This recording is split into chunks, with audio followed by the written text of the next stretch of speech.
یہ ایک سوال ہے جی کہ چہرے کا اسکیچ بنانا کوئی ایسی حدیث ہے جس میں اس کو منع کیا گیا ہو؟ تو میں اس کے جواب میں کچھ عرض کر دیتا ہوں، اگر کمی بیشی رہے گی تو جیسا میں نے پہلے عرض کیا، پروفیسر موجود ہیں، کہ اللہ کے رسول کے اقوال کو سمجھنے کے لیے انتہائی ضروری ہے کہ ان کے پیچھے نیات کو سمجھا جائے۔ میں نے یہ فکرہ انگلش میں اپنے استاد سے سنا تھا کہ to understand the deeds of the prophet you must understand the intentions of the prophet. اگر آپ خدا کی اللہ کے رسول کی نیات پہ صلی اللہ علیہ وسلم پہ غور نہیں کریں گے اور ان کو اس طرح بعین ہی فالو کرنے کی کوشش کریں گے تو بڑی بڑی مضحکہ خیز صورتحال پیدا ہوں گی۔ جیسے اگر آپ سب لوگ مسواک کی تلاش میں صبح نکل جائیں، جیسے ایک دفعہ پروفیسر نے فرمایا تھا، سنت پوری کرنے کے لیے، اور یہ بھول جائیں کہ سنت کا مقصد دانتوں کی صفائی تھا، نہ کہ اس مسواک کا ان پرٹیکولر استعمال۔ اسی طرح اللہ کے رسول نے جب منع فرمایا تصویروں سے، تماثیل سے، اس وقت اس معاشرے میں بت پرستی اتنے عروج پہ تھی کہ انہیں کوئی بہانہ چاہیے تھا کسی کو پوچھنے کا۔ جیسے جو آپ ڈائبٹیز کے مریض کو کہتے ہیں کہ چینی کے نزدیک بھی نہیں جانا، تو وہ ان کے لیے وہ اتنی مہلک تھی، وہ اتنی پروپینسٹی زیادہ تھی ان میں شرک کی کہ اللہ کے رسول نے انتہائی احتیاط کی اور وہ پردے بھی پھڑوا دیے جن پر کچھ تصاویر بنی ہوئی تھی۔ لیکن ہمیں کچھ ایسی حدیث بھی ملتی ہیں کہ بعض میں حضور نے اس پہ اس طرح سے گرفت نہیں کی، اور قرآن میں بھی ذکر ہے کہ حضرت یوسف سلیمان تماثیل بنوایا کرتے تھے۔ تو بیسیکلی انما الاعمال بالنیات جو حدیث ہے، بعض احادیث بہت ساری حدیثوں پہ حکمران ہوتی ہیں۔ جیسے یہ حدیث حکمران حدیثوں میں اس کو سمجھتا ہوں، یہ بہت ساری حدیثوں کو سمجھنے کے لیے اس حدیث کی طرف دیکھنا ضروری ہو جاتا ہے۔ تو بہت ساری ایسی چیزیں جن سے اللہ کے رسول نے منع فرمایا، بعض اوقات وہ ایک ایسا پرابلم تھا کہ اللہ کے رسول نے اس پرابلم سے بچنے کے لیے اسے منع فرما دیا۔ اب آپ دیکھیے، اگر اس وقت آقا رسول صلی اللہ علیہ وسلم ہو تو کیا وہ گھوڑے پہ سوار ہونا پسند کریں گے؟ یقیناً نہیں۔ وہ خود کہتے ہیں کہ میں سہولت اور آسانی والا راستہ پسند کروں گا۔ تو اس وقت اگر آپ تصویر کے بغیر، اگر پورے معاشرے کی سیکیورٹی خطرے میں ہو، آپ کو پتا ہو کہ لا اینڈ آرڈر ڈسٹرب ہو جائے گا اگر آپ کو آئیڈینٹیفیکیشن میسر نہیں ہے، تو آپ کو تصویر کھنچوانی پڑے گی۔ یہ تو آپ یہ دیکھیں نا، ضرورت ایکسیڈ کر گئی ہے، ایک لوکل سچویشن تھی جو اس وقت تھی۔ تو میرے خیال میں، میری رائے ہے کہ اس وقت اگر کوئی اسکیچ بنواتا ہے اپنا، میرے خیال میں اس میں کوئی ایسا گناہ نہیں ہے، انلیس کہ اس کا مقصد اس کی کوئی عبادت ہو یا پرستش ہو۔ میری رائے ہے، اگر غلط ہے تو پروفیسر وضاحت۔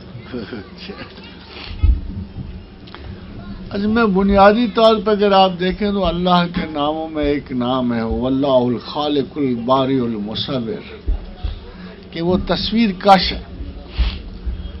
ظاہر ہے کہ بہت ساری عادتیں جو ہیں وہ مثلا قرآن حکیم میں اللہ کہتا ہے لما تقولون ما لا تفعلون، تم وہ بات کیوں کہتے ہو جو کرتے نہیں۔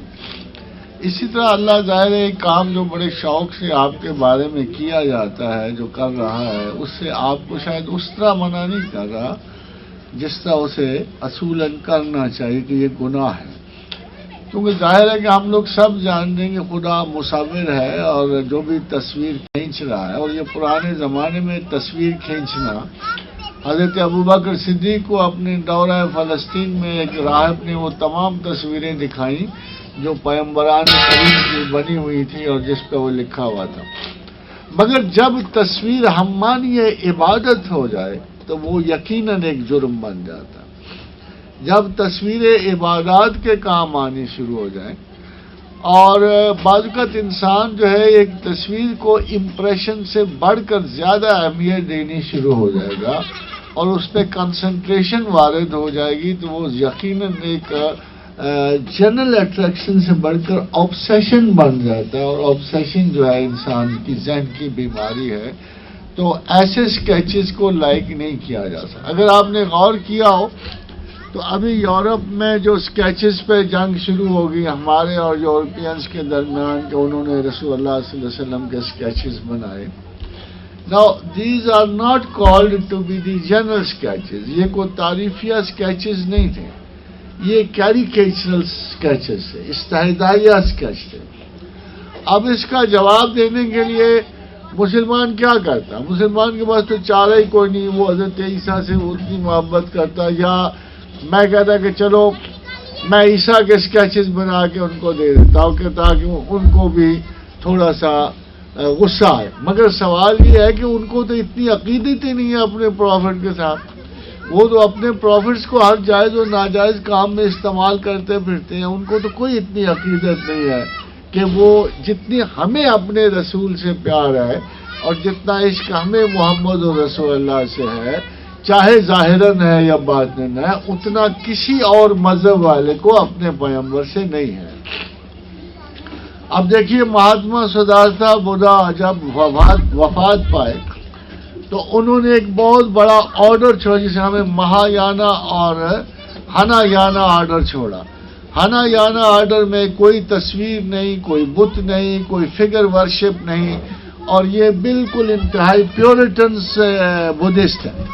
مگر جب اشوکا جو میرا خیال میجر موسٹ کرپٹر آف بدھزم تھا، جس کو بجائے تعریف کے میرا خیال لعنت اس لیے پڑھنی چاہیے کہ اس نے بدھ مت کا اصل کلچر کرپٹ کر دیا، اسی نے بت انٹروڈیوس کیے اور اسی کے زمانے سے مہاتما بدھا کی پرستش شروع ہو گئی اور مہایانا گروپ جو ہے بالکل غائب ہو گیا، ہنایانا.